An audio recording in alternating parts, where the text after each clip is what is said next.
ಇದೇನೆ ರೇಖೆಯೇ ಕಾಣೋದಿಲ್ಲ. ಕಾಣೋದಿಲ್ವಾ? ಭಾರಿ ಕೆಲಸ ಮಾಡ್ತೀಯ.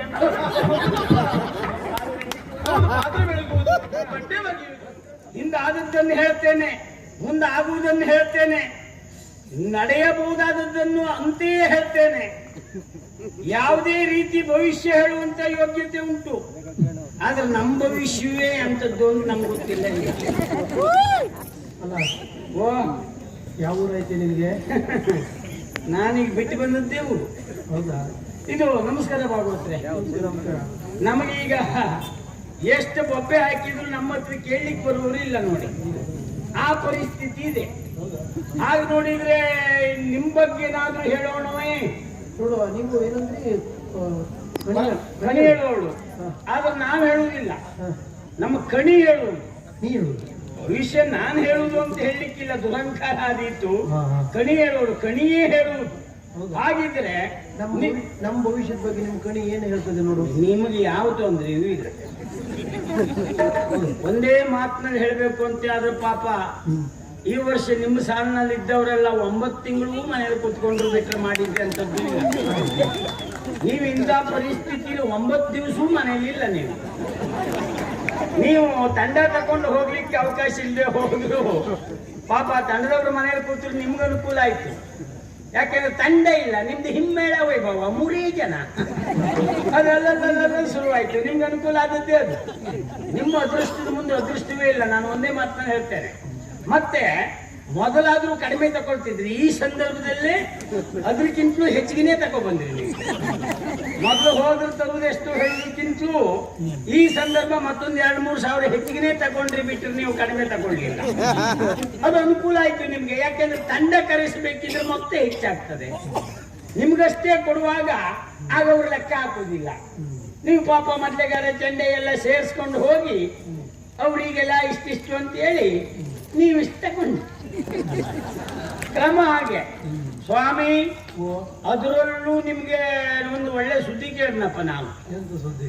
ಅದು ಏನೋ ಪುತ್ರೋತ್ಸವ. ಮಗ ಹುಟ್ಟಿದ್ದಾನೆ ಅಲ್ಲ, ಅವನು ಅದೃಷ್ಟವಂತನೇ ನೋಡಿ. ಇಂಥ ಸಂದರ್ಭದಲ್ಲೂ ಅವನು ಹುಟ್ಟಿದಾಗ ಅಪ್ಪನಿಗೆ ಸಂಪಾದನೆ ಆಯ್ತು ಅಂತ ಆದ್ರೆ ಅದೃಷ್ಟ ಹಿಡ್ಕೊಂಡೇ ಬಂದಿದ್ದ, ಬಿಟ್ಟರೆ ಎಲ್ಲ ದೇವ್ರ ಅನುಗ್ರಹ. ಅಲ್ಲ, ನಮ್ಮ ಆಕ್ಷೇಪವೇ ಇಲ್ಲ. ಈಗ ನಮ್ಮ ಪರಿಸ್ಥಿತಿ ಗಂಭೀರ. ಎಂತೈತೆ? ನಮ್ದು ಮನೆ ಬಾಗಿಲಿಗೆ ಹೋದ್ರೆ ಹತ್ತು ತಗೊಳ್ಳುದಿಲ್ಲ, ಆ ಪರಿಸ್ಥಿತಿ ಉಂಟು. ಹಾಗಾಗಿ ನಾವು ಬೊಬ್ಬೆ ಹಾಕುವುದೇ ಬಿಟ್ಟರೆ ಜನ ಬರುವುದಿಲ್ಲ. ಹಾಗಂತ ಮನೆಗೆ ಹೋಗಿ ಕಣಿ ಹೇಳ್ಬೇಕು, ಏನೋ ಮಾಡ್ಬೇಕು ಸಾಧ್ಯ ಅಂತ ಬಂದದ್ದ. ನಾವು ಒಂದು ಉದ್ದೇಶ ಸಾಧನೆ ಬೇರೆ, ಅದು ಆಗ್ಬೇಕು ಅಂತ ಆದ್ರೆ ನಾನು ಇಲ್ಲಿರುವುದಲ್ಲ, ಎಲ್ಲಿ ಹೋಗ್ಬೇಕು ಅಲ್ಲಿಗೆ ಹೋಗ್ತೇನವ. ಬಂದಳಾದ ಬರವಂಜಿಯ ಕುಣಿಯದಲಿಯೇ ನಗೆಯದ ಚಂದ್ರದಲಿಯೇ ಬಂದಳಾದ ಬರವಂಜಿಯ ಕುಣಿಯದಲಿಯೇ ಕುಣಿಯದಲಿಯೇ.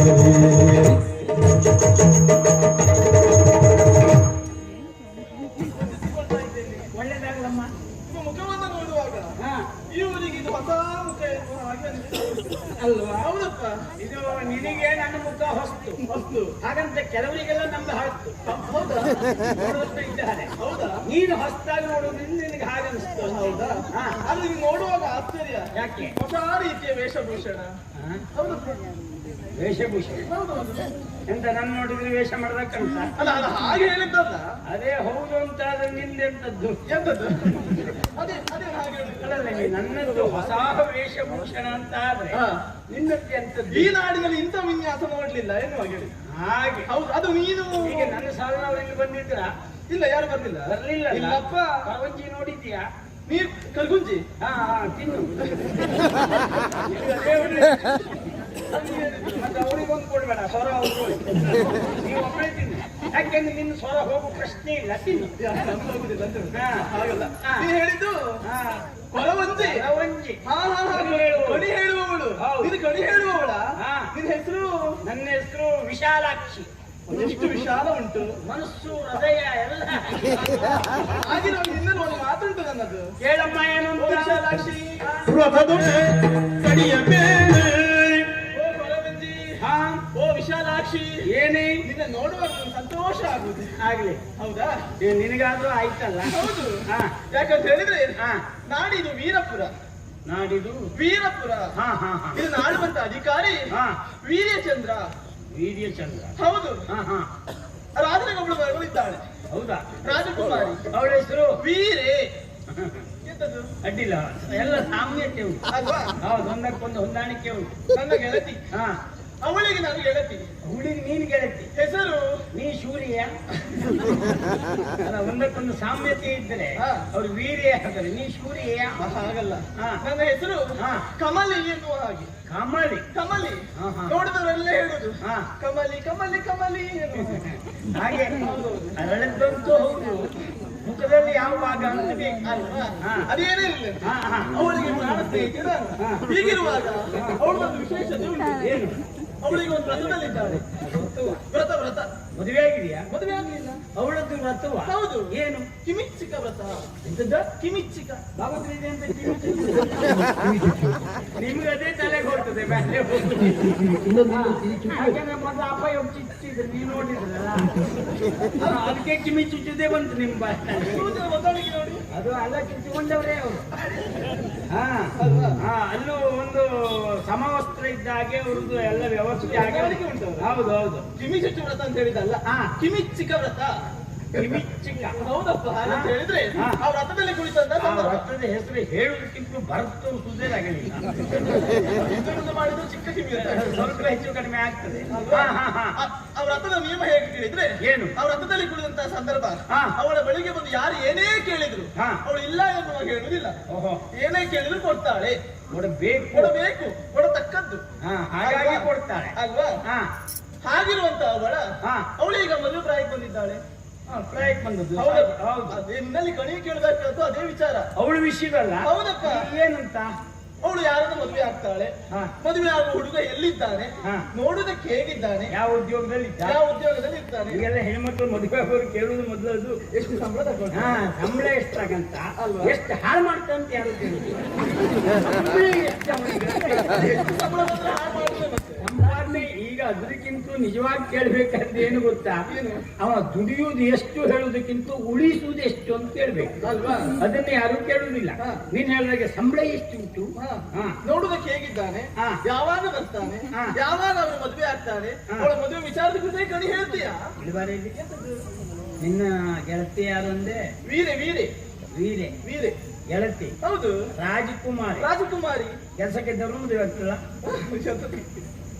ಸಂಬಳ ಸುದ್ದಿ ಮಾತಾಡ್ತಾರೆ. ಹಾ, ಹಾಗೆ. ಹಾ ಹಾಗಿದ್ರೆ ರಾಜಕುಮಾರಿಯಾಗಿ ಹಾ. ಇನ್ನೊಬ್ಬರಿಗೆಲ್ಲ ಸಂಬಳ ಕೊಡುವವನು ಮದುವೆ ಆಗ್ಬೇಕು. ಅಲ್ವಾ? ಈ ಲೋಕಾರೂಢಿ ಮಾತು ಬೇರೆ, ಹಾ. ಅರಸೊತ್ತಿಗೆಯ ಮಾತು ಬೇರೆ. ಬೇರೆ. ಅವಳದ್ದು ಹಾಗೆ ಹಾಗೆ. ಅಂದ್ರೆ ಅವ್ರು ಎಂತವ್ರನ್ನ ಮದುವೆ ಆಗ್ತಾರೆ, ಹಾ. ಒಳ್ಳೆ ಗಂಡ ಸಿಗ್ತಾನ ಸಿಗ್ತಾನ? ಎನ್ನುವುದು ನಿನಗೆ ಕುತೂಹಲ. ಹೌದು. ಅದೇ ನಿನ್ನ ಬಗ್ಗೆ ಅಂತದ್ದು ಇಲ್ಲ. ಅಲ್ಲ, ಅವಳ ಬಗ್ಗೆ ಹೇಳಿದ್ಮೇಲೆ ಅದ್ರ ಬಗ್ಗೆ ಮತ್ತೆ ಕೇಳ್ತೇನಂತೆ. ಹೌದಾ? ಹೌದು. ನಿನ್ನ ಬಗ್ಗೆ ಉಂಟಾ? ಹೌದಪ್ಪ. ಹಾ? ಹಾ. ಹಾಗಿದ್ರೆ ಕೇಳು. ಅಂಬುಜಮುಖಿ ಕೇಳೆ, ಅಂಬುಜಮುಖಿ ಕೇಳೆ, ಕಣಿದ ನಂಬು ಚಿಗುರಬಾಲೆ, ಕಣಿದ ನಂಬು ಚಿಗುರಬಾಲೆ, ಚಿಗುರಬಾಲೆ ಚಿಗುರಬಾಲೆ. ತುಂಬು ಮೊಗದ ಸಿರಿಮೀಸೆಯ ನಳಿಸಿಯ, ತುಂಬು ಮೊಗದ ಸಿರಿಮೀಸೆಯ ನಳಿಸಿಯ, ರಂಬೆಯ ನಿಬನಟ ಶೇಖರನೊಲಿಯುವ, ರಂಬೆಯ ನಿಬನಟ ಶೇಖರನೊಲಿಯುವ, ನಟಶೇಖರ ನಟಶೇಖರ ನಟಶೇಖರನೊಲಿಯುವ. ತುಂಬು ಮೊಗದ ಸಿರಿಮೀಸೆಯ ನಳಿಸಿಯ, ರಂಬೆಯ ನಿಬನಟ ಶೇಖರನೊಲಿಯುವ. ಅಂಬುಜಮುಖಿ ಕೇಳೆ. ಹಾಗಿದ್ರೆ ಅವಳಿಗೆ ಎಂತ ಗಂಡ ಸಿಗ್ತಾನಂತೆ ಅಲ್ವಾ? ಹೌದು. ಹುಣ್ಣಿಮೆಯ ಚಂದ್ರನಂತ ಬಣ್ಣ ಉಳ್ಳಂತವ, ಅಂತ ಬಣ್ಣ. ಯೋಗ್ಯತೆಯಲ್ಲಿ ಎಲ್ಲ ಮಾತಿಲ್ಲ. ಹ್ಮ್. ಪುರುಷ ಸಿಂಹ ಅಂತಲೇ ಹೇಳ್ಬೇಕು. ಹಾ, ಹಾ, ಹಾ. ಇನ್ನು ಹೇಳ್ಬೇಕು ಅಂತ ಹೇಳಿದ್ರೆ ಬಲಿಷ್ಠ ಗಂಡ ಸಿಗ್ತಾನೆ. ಬಲಿಷ್ಠ. ಯಾವ ಮಾತಿಲ್ಲ, ಆರೋಗ್ಯದಲ್ಲಿ ಯಾವ ಕುಂದು ಕೊರತೆ ಇಲ್ಲದೆ ಹೋದವ. ಹೌದಾ? ಹಾ ಹಾ, ಹಾ. ಅವಳನ್ನು ಸಂಪ್ರೀತರಾಗಿ ಇಟ್ಟುಕೊಳ್ಳುವಂತ ಯೋಗ್ಯತೆ ಇದ್ದವ ಹಾ. ಮನದನ್ನೆಯನ್ನಾಗಿ ಮಾಡಿಕೊಂಡು ನೆಮ್ಮದಿ ಜೀವನ ಸಾಗಿಸುವುದಕ್ಕೆ ಅವಕಾಶ ಮಾಡಿಕೊಡುವವ ಕೈ ಹಿಡಿದವಳ ಮನಸ್ಥಿತಿ ಎಂಥದ್ದು ಅಂತ ಅರ್ಥ ಮಾಡಿಕೊಂಡು ನಡೆಯುವ ಗಂಡ ಹೌದಾ? ಎಲ್ಲರಿಗೂ ಸಿಗ್ಲಿಕ್ಕಿಲ್ಲ ಅಲ್ವಾ? ಅಂತ ಗಂಡ ಹಾ. ಅವಳಿಗೆ ಸಿಗ್ತಾನೆ. ಹೌದಾ? ಇದು ನಾನು ಹೇಳಿದ್ದಲ್ಲ, ಮತ್ತೆ ಕಣಿ ಹೇಳಿದ ಮಾತು. ಹೌದಾ? ಯಾವ ಕಾರಣಕ್ಕೂ ಸುಳ್ಳಾಗ್ಲಿಕ್ಕಿಲ್ಲ. ಹಾ, ಹಾ. ನಮ್ಮ ಸ್ವಂತದ್ದಾದ್ರೆ ಕೆಲವು ಸಲ ಸುಳ್ಳಾಗುದುಂಟು, ಹೌದು. ಅದು ಸುಳ್ಳಾಗುವ ಪ್ರಶ್ನೆ ಇಲ್ಲ. ಹೌದಾ? ಅಂತವ್ ಸಿಕ್ಕೇ ಸಿಗ್ತಾನೆ. ಸಿಗ್ತಾನೆ. ಹಾ. ಇದು ನನ್ನ ಮಿತ್ರೆ ಕುರಿತಾಗಿ ಹೇಳಿದ್ದಾಯ್ತು. ಹಾ. ಈಗ ನನಗೂ ಒಂದು ಕಣಿ ಕೇಳಬೇಕೆನ್ನೋ ಆಸೆ ಆಗ್ತಾ ಉಂಟು. ನಿನ್ನದ್ದ ಹೌದು. ಏನು ತಯಾರಿ ಮಾಡ್ಕೊಂಡಾಗ ಉಂಟಲ್ಲ ಕಣಿ ಅಂತ ಹಾಕಿ ಕೇಳುದ. ಅದು ಕಣಿ ಕೆಲವೊಂದು ರೀತಿ ಮುಖ ನೋಡಿ ಹೇಳುವುದು, ಕೈ ಹಾ. ನೋಡಿ ಹೇಳುವುದು. ನಾನು ನಿನ್ನದ್ ಕೈ ನೋಡಿ ಹೇಳ್ತೇನೆ. ಹೌದಾ? ಹೌದು, ಕೈ ನೋಡಿ ಹೇಳುವುದೇ ಒಳ್ಳೆ. ನನಗೂ ಒಂದು ಮದುವೆ ಆಗ್ಬೇಕು ಅಂತ ಆಸೆ ಉಂಟು. ಅಲ್ಲ, ಒಂದೇ ಆಗು ಸಾಕು, ಒಂದು ಸಾಕು. ಹಾಗಂತ ಹೆಣ್ಣು ಎರಡು ಮದುವೆ ಆಗಬಾರ್ದು ಅಂತಿಲ್ಲ. ಹಾ. ಇಂಥ ಸಂದರ್ಭದಲ್ಲಿ ಮದುವೆ ಆಗಬಹುದು ಅಂತುಂಟು. ಕೈ ಹಿಡಿದವ ತೀರಾ ರೋಗಿಷ್ಠನಾದ್ರೆ, ಹಾ. ಅವನಿಗೆ ಮತ್ತೆ ಪುರುಷತ್ವ ಇಲ್ಲದೆ ಹೋದರೆ ಹಾ. ಕೆಲವೊಂದು ಕಾರಣಗಳುಂಟು. ಅವಳು ವಿಧವೆ ಆದ್ರೆ, ವಿಧವೆ ಯಾವಾಗ? ಯಾವಾಗ? ಯೌವನದಲ್ಲೇ. ಓಹೋ. ಹೀಗೆ ಕೆಲವೊಂದು ಸಂದರ್ಭದಲ್ಲಿ ಮದುವೆ ಆಗಬಹುದು ಅಂತ ಉಂಟು. ನೀನದು ಬಯಸಬೇಡ. ಯಾರು? ನಾನಂತೂ ನನ್ನ ಬಯಸುವುದಿಲ್ಲ. ಒಂದೇ ಸಾಕು, ಮತ್ತೊಂದನ್ನು ಬಯಸಬೇಡ. ಇಲ್ಲಪ್ಪ.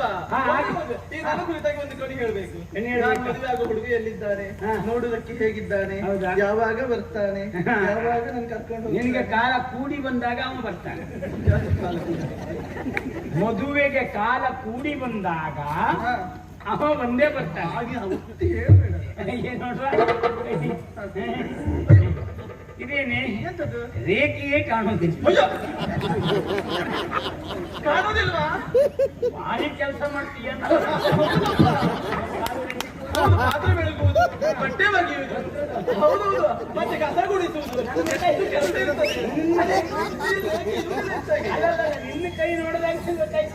ಅದೇನು ಒತ್ತಿ ಇರುವುದು? ಹಾಗಲ್ಲ, ಎಷ್ಟೋ ಹೆಣ್ಮಕ್ಕಳು ಸುಖದ ಸುಪ್ಪತ್ತಿಗೆಯಲ್ಲಿ ಎಲ್ಲ ಮುತ್ತಿದ್ರೆ ಸೆವೆದು ಹೋಗ್ತದೆ ಎನ್ನುವ ಕಲ್ಪನೆಯಲ್ಲಿ ಇರಬಹುದು ಅಲ್ವಾ? ಹಾಗಲ್ಲ, ನೀನು ಕಷ್ಟಪಟ್ಟವಳು ಅಂತ ನಮ್ಗೆ ಗೊತ್ತಾಯ್ತು. ನನ್ನ ಕಷ್ಟ ಯಾರಿಗೆ ಹೇಳುವುದು? ಅದು ಯಾರಿಗೂ ಹೇಳುವುದು ಅಲ್ಲ. ನಿನ್ನದೇ ಹೇಳು. ಇನ್ನೂ ಒಂದು ಹೇಳುವುದು ನಾನು. ಎಂತದ್ದು?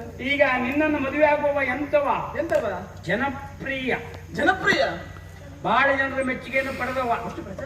ಅಷ್ಟು ಪ್ರಚಾರದಲ್ಲ, ಎಲ್ಲವರಿಗೂ ಅಚ್ಚುಮೆಚ್ಚು. ಹೌದೇನೆ? ಅಂತಹ ಅದ್ಭುತ ಕಲಾವಿದನನ್ನು ಮದುವೆ ಆಗ್ತೀನಿ ನೀನು. ಅದು ಎಂತ ಕಲಾವಿದ? ಎಂತ ಕಲಾವಿದ? ಗಂಡಾಗಿ ಹುಟ್ಟಿ ಹೆಣ್ಣನ್ನೇ ನಾಚಿಸುವಂತ ಹಾ. ಮನಮೋಹಕ ಅಯ್ಯೋ. ಸ್ತ್ರೀ ವೇಷಧಾರಿಯನ್ನೇ ಮದುವೆ ಆಗುದು ನೀನು. ಕಲಾವಿದ್ನ? ಹಾ, ಏನು ನೀ ಕಲಾವಿದ ಅಂತ ಏನು ತಾತ್ಸಾರ ಮಾಡ್ತಿದ್ದಿ ನೀನು? ಕಲಾವಿದ ದಾಸ್ತಾನ ಮಾಡುದು ಅಂತ ಹೇಳಿದ್ರೆ ನಿನಗೊಂದು ಮಾತು ನೆನ್ಪಿಟ್ಕೋ. ಎಂತದ್ದು? ನಿನ್ನ ಗೆಳತಿಯು ಅರಸೊತ್ತಿಗಿಲ್ಲಿದ್ದವರನ್ನು ಮದುವೆ ಆಗ್ತೇನೆ ಅಂತ ಹೇಳಿದ್ದೇನೆ ನಾನು. ಹೌದು. ಹೌದಾ? ಹಾ. ಅವ್ರ ಮೇಲಾದ್ರೂ ಜನಪ್ರಿಯತೆ ಇಲ್ಲದೆ ಇರಬಹುದು, ಆದ್ರೆ ಕಲಾವಿದರ ಮೇಲೆ ಹಾಗಲ್ಲ. ಯಾಕೆಂದ್ರೆ ಆಡಳಿತದಲ್ಲಿ ಜನರನ್ನು ತಿದ್ದಿ ಅಷ್ಟೊಂದು ಪ್ರೀತಿ ವಿಶ್ವಾಸದಲ್ಲಿ ತನ್ನ ಮಕ್ಕಳಂತೆ ನೋಡ್ಕೊಂಡ ಅರಸೊತ್ತಿಗೆ ಮೇಲೆ ಮಾತ್ರ ಅಭಿಮಾನ ಇರ್ತದೆ. ಓಹೋ. ಎಲ್ಲಾದ್ರೂ ದೌರ್ಜನ್ಯ ಮಾಡ್ತಾರೆ ಅಂದ್ರೆ ಅಂತವ್ರ ಮೇಲೆ ಅಭಿಮಾನ ಇರುವುದಿಲ್ಲ. ಆದ್ರೆ ಕಲಾವಿದರು ಹಾಗಲ್ಲ. ಕಲಾವಿದರನ್ನು ಮದುವೆ ಆಗ್ಬೇಕು ಅಂತ ಆದ್ರೆ ಹೆಣ್ಣುಮಕ್ಕಳಿಗೆ ಜನ್ಮ ಜನ್ಮಾಂತರದ ಪುಣ್ಯ. ಅಯ್ಯೋ, ನೀನೇ ಹೇಳ್ಕೊಂಡು ತಿರ್ಗಾಡ್ಬೇಕು. ಜನ್ಮ ಜನ್ಮದ ಪುಣ್ಯ. ನಿಜವಾಗಿ ಹೌದು. ಎಂತದ್ದು? ಈಗ ನೋಡು, ಎಂತದ್ದು? ನಿನಗೊಂದು ಮೂಟೆ ಸಕ್ಕರೆ ತಂದು ಕೊಡ್ತೇನೆ ನಾನು. ಎಷ್ಟು ತಿಂತಿ? ಎಷ್ಟು ಸೇರ್ತದೋ ಅಷ್ಟು. ಒಂದಿಷ್ಟು, ಒಂದಿಷ್ಟು, ಸ್ವಲ್ಪ ಹೆಚ್ಚು. ಹೌದು. ಯಾವಾಗೂ ಸಕ್ಕರೆ ಚೀಲ ನೀನು ಬುಡದಲ್ಲೇ ಇಟ್ಟೆ ಅಂತ ಇಟ್ಕೋ, ತಿಂತೇ ಇರ್ತೀಯ. ಅಯ್ಯೋ, ಮತ್ತೆ ಸಕ್ಕರೆ ಕಾಯಿಲೆ ಬರ್ತದೆ. ಸಕ್ಕರೆ ಕಾಯಿಲೆ ಪ್ರಶ್ನೆವಿಲ್ಲ, ಅದು ಗ್ರಾಚಾರ ಕೆಟ್ಟವರಿಗೆ ಬರಬೇಕು. ಎಲ್ಲವರಿಗೂ ಬರ್ತದೆ ಅಂತಲ್ಲ, ಜಾಡ್ಯ ಬರ್ತದೆ ಅಲ್ವಾ? ಅದು ಬೇಡ ಅಂತ ಅನಿಸ್ತದೆ. ಹಾ. ಆದ್ರೆ ಕಲಾವಿದರು ಆಗ ಮದುವೆ ಆದ್ರೆ ಹಾ. ಮನೆಗೆ ಬರುವುದೇ ಅಪರೂಪಕ್ಕೆ. ಅದೇ ಹೇಳುದು, ಅದನ್ನೇ ಹೇಳಿದ್ದು. ಬೇಕು ಬೇಕು ಬೇಕು. ಹಾಗಲ್ವೇ? ರಾತ್ರಿಯ ಸಮಯದಲ್ಲಿ ಅವ್ರು ಮನೆಯಲ್ಲೇ ಇರುವುದಿಲ್ಲ. ಅವರು ನೀನು ತಿರುಗಾಟ ಅಂತ ಒಂದು ಚೀಲ ಹೊರಗಾಯ್ಕೊಂಡು ಹೋಗುದು. ರಾತ್ರಿ ಸಂದರ್ಭದಲ್ಲಿ ಮನೇಲಿ ಇರುವುದಿಲ್ಲ ಅಂತ ಬೇಸರ ಮಾಡ್ಕೋಬೇಡ. ಮತ್ತೆ ಹಾಗಂತ ಅವ್ರು ಇರುವುದೇ ಇಲ್ವಾ? ಯಾವಾಗ ಇದು? ಮನೇಲಿ ಇರುವುದಿಲ್ಲ ಮನೆಯಲ್ಲಿ ಇರುವುದಿಲ್ಲ ಅಲ್ವಾ? ಹೌದು. ರಾತ್ರಿ ಸಂದರ್ಭ ಯಾಕೆ? ಯಾಕೆ? ಹಗಲಾಗ್ಲಿಕ್ಕಿಲ್ವೇ? ಯಾವುದಕ್ಕೆ? ನಿಜವಾಗಿ ಕಲಾವಿದರು ಭಾವಿಸಬೇಕಾದದಕ್ಕೆ. ಯಾವುದು? ನೋಡು, ನಿದ್ರಾ ಆಹಾರ ಮೈಥುನ ಹಾ, ಈ ಮೂರು ಕ್ರಿಯೆ ಹೇಗೆ ಅಂತ ನಿನಗೆ ಪ್ರಾಯ ಪ್ರಬುದ್ಧರಾದ್ರಿಂದ ನಾ ಹೇಳುದು ಬೇಡ. ಗೊತ್ತುಂಟು. ರಾತ್ರಿ ಕಣ್ಣು ಎಳೀತದೆ, ನಿದ್ದೆ ಮಾಡಬೇಕು ಅಂತ ಅನಿಸ್ತದೆ. ಎಷ್ಟೋ ಸಲ ಪಾಪ ಹತ್ರ ಬಂದ್ರೆ ಸಿಟಿ ಬರ್ತದೆ. ನಿಜವಾಗ ಕಲಾವಿದ್ರ ಕೈ ಹಿಡಬೇಕು. ಹಗಲಲ್ಲಿ ಚುರುಕಿದ್ದಾಗೆ ವ್ಯವಹಾರ ಆಗ್ತದೆ. ಹಾಗಲ್ಲ, ಹಾ. ಶ್ರೀವೇಶದವ್ರು ಮದುವೆ ಅಂತ ಹೇಳ್ತಾ ಇದೆಯಲ್ಲ, ಹೌದು. ನನಗೆ ಮೀಸೆ ಕಟ್ಟೆ ಇದ್ದವ್ರು ಮದುವೆ ಆಗ್ಬೇಕಂತ ಆಸೆ. ಯಾವ್ದಾದ್ರು ಸನ್ಯಾಸಿನು ಅದು ಬೇಡ ಅಂತ ಸನ್ಯಾಸಿ ಆಗುದು. ಮತ್ತೆ ಮೀಸೆ ಕಟ್ಟೆ ಬಿಟ್ಟವ್ರು ಯಾಕೆ? ಚಂದ ಕಾಣುದಿಲ್ಲ. ಏನು ಸಾರ್ಥಕತೆ ಉಂಟು ಅದರಲ್ಲಿ? ನನ್ನ ಗೆಳತಿ ಹೇಳುವುದು, ಹಾ. ಚುಂಬಿಸುವಾಗ ಮೀಸೆ ಚುಚ್ಚಿದಾಗ ಹಾ. ಚುಂಬನ ಸಿಹಿ ಎನ್ನುವುದು ಹೆಚ್ಚುತ್ತದೆ. ನೀವೊಂದು ಕೆಲಸ ಮಾಡಿ, ಎಲ್ಲಾದ್ರೂ ಒಂದು ಹುಡುಕುತ್ರಿ ಒಂದು ಹಿಡಿ ತಂದು ಇಟ್ಕ, ಚುಂಬಿಸಬೇಕಂತ ಎರಡು ಮುಕ್ಕು ಚಿಕ್ಕ ಅಲ್ಲ. ಅವ್ರ ಹೇಳಿದಾಗ ಹಿಡಿ ಸೂಡಿ ಆದ್ರೂ ಮತ್ತೆ ಎಂತದ್ದು ಇದೆಲ್ಲ ಅದೆಲ್ಲ ಅನುಭವದಿಂದಲೇ ಬರಬೇಕು, ಬಿಟ್ಟರೆ ಹಾಗೆ ಹೇಳುವುದಲ್ಲ. ಓಹೋ. ಕಲಾವಿದ್ರ ಬಗ್ಗೆ ಅಲ್ವಾ? ನಿಮ್ ಕೈ ಕೊಡು ನೋಡುವ. ಈ ಕೈ ಹಿಡಿದವ ಯಾರು? ಯಾರು? ನೀನು ಕೊರವಂಜಿ. ನಾನು ಕಲಾವಿದನೇ. ನಾನು ಯಾರು ಅಂತ ಗೊತ್ತಾಗ್ಲಿಲ್ಲ. ಪರವಂಜಿ ವೇಷ. ವೇಷ ನಾನೇ ವೇಷಧಾರಿ. ಮಾಡಲು ಮೋಸಗಾರರು.